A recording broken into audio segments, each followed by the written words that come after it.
Hello everyone, welcome back to my channel. Welcome to let's start with Somen. আর আমি সোমেন চলে এসেছি নতুন একটা ব্লগ নিয়ে। বহুদিন পর তোমাদের সামনে, সকলের সামনে চলে এসেছি আজকে একটা ব্লগ নিয়ে। বুঝতেই পারছো আজকে ইন্ডিপেন্ডেন্স ডে, 15 অগস্ট। প্রত্যেককে জানাচ্ছি ইন্ডিপেন্ডেন্স ডের অনেক অনেক শুভকামনা, স্বাধীনতা দিবসের অনেক অনেক শুভকামনা। যদিও সত্যিকারের আমরা স্বাধীন কিনা সে নিয়ে প্রচুর বাকবিতণ্ডা চলছে, তবুও তার মধ্যে এই ভিডিওটাকে আমি নিয়ে এলাম। Good morning. আর স্বাধীনতা দিবসের সকালের শুরুটা এইভাবেই পরেছি একটা হোয়াইট কালারের আউটফিট। আর তার সাথে কিন্তু এই ব্যান্ডগুলো আমি আগের ভিডিওতেই তোমাদেরকে দেখিয়েছি, এগুলো আমি কিনেছিলাম। আর তার সাথে কিন্তু কিনেছিলাম এই ফ্ল্যাগটা। তো সমস্ত কিছু নিয়ে রেডি, এবার কিছু ভিডিও করব, সেগুলোর কিছু বিহাইন্ড দ্য সিন তোমরা কিছুটা দেখতে পারবে, সেগুলো তোমাদেরকে দেখাবো। আর তারপরে কিন্তু আমি চলে যাব আমার ডান্স গ্রুপে। সেখানে কিন্তু রয়েছে আমাদের আজকে যেটা পতাকা উত্তোলন আমরা বলে থাকি। তো সেখানে কিন্তু পতাকা উত্তোলনে আমরা যাব এবং তারপরে সেখানে আমরা কি কি করছি, কি কি হচ্ছে, সব কিছু তোমাদের সামনে তুলে ধরবো। তো কেউ ব্লগটাকে একদম স্কিপ না করে পুরো শেষ অবধি দেখতে থাকো। আর আশা করি এবার থেকে তোমাদের ব্লগগুলো একেবারে ইন্টারেস্টিং লাগবে, কারণ আমি সমস্ত কিছু ছেড়ে দিয়ে এবার কিন্তু ব্লগে আরও অনেক বেশি করে মন দেওয়ার চেষ্টা করছি। তো তোমরা কিন্তু পুরো ভিডিওটা দেখতে থাকো। চলে এলাম নান্দনিক সাংস্কৃতিক সংস্থা আমাদের গ্রুপে। আর সেখানে এসেই দেখলাম যে মোটামুটি মাল্যদান শুরু হয়ে গেছে। তার আগে থেকে আমি কিছুক্ষণ বসেছিলাম, আর তারপরেই কিন্তু সমস্ত কাজ শুরু হয়ে গেল। এখানে আমাদের বিদ্রোহীদের গলায় মাল্যদান চলছে, যেখানে আমাদের স্যার এইটি করছে কাজটি। আর তাছাড়াও কিন্তু মোটামুটি সাজানো কমপ্লিটই ছিল, আমি এসে যেটা দেখেছি। এরপরেও হবে পতাকা উত্তোলন, আর তোমরা দেখতে পারবে পতাকা উত্তোলন হচ্ছে। জানি স্বাধীনতা কতটা আমরা পেয়েছি তার কোনো হদিশ নেই, তবুও এই দিনটাকে ওই শুধুমাত্র একটা নিয়ম পালনের মতো করে সেটাই করতে হচ্ছে। তো করছি, দেখা যাক কতদূর কি করতে পারি। আমরা চেষ্টা করছি যতদূর কিছু করার। অনেক লড়াই চলছে, যেন সত্যি সত্যি ন্যায় বিচার আসে, এটুকুই চাইবো। যেন রক্ত ঝরতে না হয়, যেন মানুষকে আর কষ্ট পেতে না হয়, আর এত কষ্টের মধ্যে থেকে না যেতে হয়। এত কষ্ট যেন আর মানুষ কখনোই না পায়, ন্যায় বিচার পেয়ে ন্যায়ভাবে সঠিকভাবে আনন্দের সাথে বাঁচতে পারে। তবে একটা প্রাণ সত্যিই অবলীলায় চলে গেল, সেটার জন্য সবসময় দুঃখ হচ্ছে। আজকের এই ভিডিওতে এতগুলো কথা বলার কারণ আজকে স্বাধীনতা দিবসে দাঁড়িয়েও কিন্তু আমরা পরাধীনের মতনই জীবন কাটাচ্ছি অনেকেই। কারণ আপনার আমার ঘরে, প্রত্যেকেই ঘরেই মা বোন দিদি কেউ না কেউ রয়েইছে। তা সত্ত্বেও কিন্তু আমরা সেই নিয়ে ভয় থাকি। সেসব কথা চলতে থাকবে, আর বিদ্রোহ আন্দোলন চলতে থাকবে যতদিন না ন্যায় বিচার আসছে। তবে তার মধ্যেই কিন্তু দেখতে পাইলে পতাকা উত্তোলন এদিকে মোটামুটি চলছে। এরপরে পতাকা উত্তোলন করলেন আমাদের মধ্যে সব থেকে বয়োজ্যেষ্ঠ একজন ব্যক্তি, জেঠুই বলতে পারো। তো সেই জেঠু পতাকা উত্তোলন করলো, আর তারপরে দেখো ফুলগুলো সব মানে সঝরে পড়লো। ভীষণ ভালো লাগলো আজকের এই দিনটা সুন্দরভাবে আনন্দ করতে পেরে।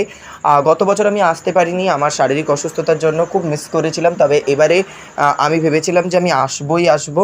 তো সেই জন্য আমি ঠিকঠাক করে একেবারে চলে এসেছিলাম। আর আজকে কিন্তু আমার আউটফিটটা ছিল একেবারে হোয়াইটের মধ্যে, যেমনটা দেখতে পেলে। ওপরে আরও এক পতাকা ওরকম উত্তোলন হচ্ছে, ওইভাবেই যেন আমরা সত্যি স্বাধীন হতে পারি, ডানা মেলে আকাশে উঠতে পারি। তো আজকে এসেই এখানে সবার সাথে দেখা হলো। এই হচ্ছে অনুষ্কা, আমার এক বোন। এই দিকে আরও বাকিরা রয়েছে, প্রত্যেকের সাথে একে একে আলাপ করাবো। তোমরা ফটো দেখেছো, অনেক কনফিউশনে রয়েছে, তো সেইগুলো সমস্তটা দূর করব। এদিকে আমাদের ছোট্ট সদস্য প্রথমে কিন্তু ফুল দিল, তারপরে কিন্তু আমিও বিদ্রোহীদের পায়ে ফুল দেওয়ার চেষ্টা করে তাদেরকে একটু সম্মান জানানোর চেষ্টা করলাম। তারপরে কিন্তু একে একে সবার সাথে একটু পরিচয় পর্ব করাবো। তার আগে বেশ কিছু ফটো সেশন চলছিল, বেশ কিছু ছবি তোলা হলো। আর তারপরে কিন্তু আমরা এখানে জাতীয় সঙ্গীত গাইছিলাম, মানে বলতে পারো জনগণ মন অধিনায়ক জয় হে ভারত ভাগ্য বিধাতা, সেই গানই আমরা গাইছিলাম। আর তখন কিন্তু গান গাওয়া হয়ে গেল। আর তারপরে কিন্তু সবথেকে যেটা আনন্দের বিষয়, আমাদের ছোটোবেলার স্মৃতি যেটা মনে করায়, স্কুলে কলেজে বা যে কোনো ক্ষেত্রে পাড়াতেও এই সমস্ত পতাকা উত্তোলনের পরে কিন্তু মিষ্টিমুখ থাকেই, জিলিপি থাকে, তার সাথে থাকে বিস্কিট বা অন্যান্য কিছু খাবার। তো এই আজকেও কিন্তু জিলিপিটা ছিল, তো সেটা তোমাদেরকে অবশ্যই দেখাবো, একটু ওয়েট করো, দেখতে পাবে। তোমরা কারা কারা স্বাধীনতা দিবসে জনগণ মন অধিনায়ক অর্থাৎ আমাদের দেশের জাতীয় সঙ্গীত গাও, এবং তার সাথে সাথে এই দিনটা কিভাবে কে পালন করলে, কি করলে। এবছর জানি অনেক বাধা বিপত্তি গেছে, তার মধ্যেও কে কী করলে আমাকে কিন্তু অবশ্যই কমেন্ট করে জানাতে পারো। আমি জানি আমি অনেক দুঃখের মধ্যে ছিলাম, এই ঘটনাটা নিয়ে আমারও মনের মধ্যে অনেক দোলাচল চলছিল, কিন্তু তার মধ্যেও কিন্তু আমি চেষ্টা করলাম আজকের দিনটাতে একটু নিজের মতো করে থাকার। আর তারপরেই কিন্তু এখানে দেখো জিলিপি দেওয়া শুরু হয়ে গেল, একে একে বয়োজ্যেষ্ঠদের হাত থেকে জিলিপি বিতরণ শুরু হলো। আর তারপরে কিন্তু ধীরে ধীরে আমাদের কাছেও এলো। তো আমাকে যখন দিতে এলো স্যার, আমি বললাম আমি এই মুহূর্তে খাচ্ছি না, একটু ওয়েট করুন স্যার, আমি ভিডিও করছি, তারপরে আমি খাচ্ছি। তো একে একে সবার হাতে দেওয়া শুরু হয়ে গেল। ওদিকে বাকিরা সবাই দাঁড়িয়ে রয়েছে, আর আমিও কিন্তু এদিকে দাঁড়িয়ে ভিডিও করছিলাম। ভাবলাম প্রত্যেককে একটু একটু করে দেখাই। তোমাদেরকে অনেক ফটো দিয়েছি, তো তোমরা একটু কনফিউশনে ছিলে, তো তাই জন্য ভাবলাম যে আজকে সুন্দর করে তোমাদের কাছে সব কিছু বলে দিই, যে কে কে হয় আমার, তো কার সাথে কি পরিচয়। এখানে যে ওই যে দেখতে পাচ্ছ সাদা রঙের শাড়ি পরে দাঁড়িয়ে রয়েছে, ওই হচ্ছে আরেক বোন, ওকে আমরা ভীষণ ভালোবাসি। ওর নাম কিন্তু আরাত্রিকা শর্মা। তোমরা একজন জিজ্ঞেস করেছিলে যে ও কি সারদা মিশনে পড়তো, তো আমি সেটা জানি না, তবে হয়তো তো পরিচিত হতেও পারে। দেখো বাকিরা কিন্তু সবাই হাই হ্যালো করে দিল, সঞ্চয়িতা দি। আর ওই যে ওইদিকে দিদিটা দাঁড়িয়ে ছিল যে চশমা পরে, সে হচ্ছে কস্তুরী দি, যে এখানে থাকে না, যে মুম্বাইতে থাকে। দিদি মাঝে মাঝে আসে, আর সেই জন্যই কিন্তু ভীষণ আনন্দ হয়।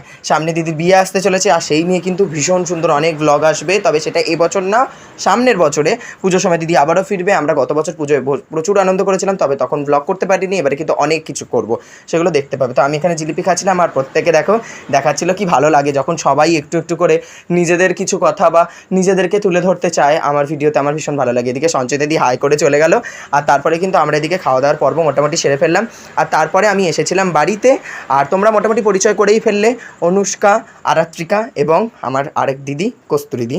তারা কিন্তু প্রত্যেকেই আমার সাথে ছবি তুলেছিল, প্রত্যেকেই দিদি এবং বোন। আর তাদের সাথে কিন্তু আমি ডান্সের অনেক প্রোগ্রাম করি, যেটা তোমরা ধীরে ধীরে দেখতে পারবে, তোমাদের সামনে অনেক কিছু তুলে ধরবো। বাড়ি এসে বানিয়েছিলাম বেশ কিছু রিলস, আর তখনই কিন্তু সেই রিলসগুলো তোমাদের সামনে পোস্ট করেছিলাম, যেগুলো দিয়ে প্রচুর নেগেটিভিটি বা নেগেটিভ কমেন্টস আমি রিসিভ করেছি। বাট স্টিল আমার কাছে এগুলো কিছু যায় আসে না। আমার কাছে সবসময় মনে হয়েছে আমি পজিটিভিটিটাই নেবো। আমার কাছে যদি একটা পজিটিভ কমেন্ট আসে, আমি সেটাকেই নেব। তো এই রিলসটাও দেখেছি, তবে এটা ইউটিউবে দেওয়া নেই, তাই জন্য এখানেই আমি পোস্ট করলাম তোমাদের কাছে, কারণ ইউটিউবে এখানে কিছু এসেছিলো, তাই জন্য এটা আমি আর সেখানে পোস্ট করতে পারিনি। বাড়ি ঢুকলাম এই মাত্র, আর এই দেখো বাড়িতে এসে গেছি, আর মোটামুটি সমস্ত কিছু খুলে ফেলেছি। প্রচুর রিলস বানিয়েছি, ভিডিও বানিয়েছি। তারপরে গিয়েছিলাম ইনস্টিটিউট মানে আমার ডান্সের ইনস্টিটিউট বা বলতে পারো গ্রুপ।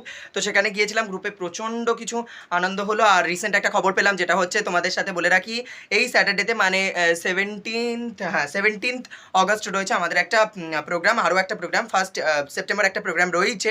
তো তার সাথে সাথে কিন্তু এই প্রোগ্রামটাও রয়েছে। তো এটা পুরোপুরি একটা ওই বলতে গেলে এস্থেটিক একটা প্রোগ্রাম, যেখানে শুধুমাত্র ওই ঠাকুরের গানেই নাচ হবে। তো সেখানে আমার গৌরী এলো নাচটা তোলা ছিল, যে গৌরী এলো দেখবে চলো, ভবেরও ভবানী আমার, ভবনও করিল আলো। তো এই গানটাতেই আমি পারফর্ম করবো ওখানে। তো সেটার জন্য ব্লগ তোমাদের কাছে আসবেই অবশ্যই, কী কী করছি না করছি। তো আপাতত এখন আমি দেখো বাড়ি চলে এসেছি।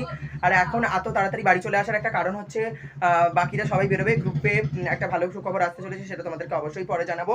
আর আরেকটা কথা বলি, বাড়ি চলে এলাম আরও একটা, তার কারণ হচ্ছে বাড়িতে এসে ভাত বসাতে হবে। এখনো ভাত বসানোই হয়নি। দেখো ব্যাচটা কিন্তু আমি পড়েছিলাম, ভীষণ ভালো লাগছিল আমার নিজেরই। আর আজকে কিন্তু এই হোয়াইট আউটফিটটা পরেছি, আর এক্ষুনি পড়ে যেত ক্যামেরাটা। তো এই দেখো হোয়াইট আউটফিটটা পরেছি, আর এই যে সাদা রঙের যেটা দেখতে পাচ্ছ, এটা কিন্তু আমাকে আমার একটা দাদা গিফট করেছিল। তো thank you so much for it. তো এটা আমি ইন্ডিপেন্ডেন্স ডেতেই পরবো বলে ভেবে রেখেছিলাম, হোয়াইট কালার রয়েছে বলে। আর এই ব্যান্ডগুলো তো রিসেন্ট কিনেছি। এগুলো কিন্তু প্রথমে ভাগ্নে পড়ে গিয়েছিল স্কুলে, তারপরেও এসে আমাকে আবার রিটার্ন করলো, তারপরে আমি এটাকে পরে আবার আমি ভিডিও করছি, আমি সমস্ত কিছু করলাম। তোমাদের এই রিলসগুলো, এত যে ভিডিও আমি পোস্ট করেছি, তোমাদের কাদের কাদের কতটা ভালো লেগেছে অবশ্যই আমাকে কমেন্ট করে জানাও। আর এখন দেখো ভাত বসাতে হবে, তো চলো ভাত টাত বসিয়ে নিই। আজকের ব্লগটা এখানেই আমি শেষ করলাম। ভিডিওটা কেমন লাগলো অবশ্যই কমেন্টে জানিও, আর যদি ভিডিওটি ভালো লেগে থাকে তাহলে এখনই লাইক করে দিও লেটস আড্ডা উইথ সৌমেনের এই ভিডিওটাতে, আর সাবস্ক্রাইব করতে ভুলো না। Let's adda with Soumen, tata bye bye, see you soon, দেখা হবে অন্য একটি ব্লগে।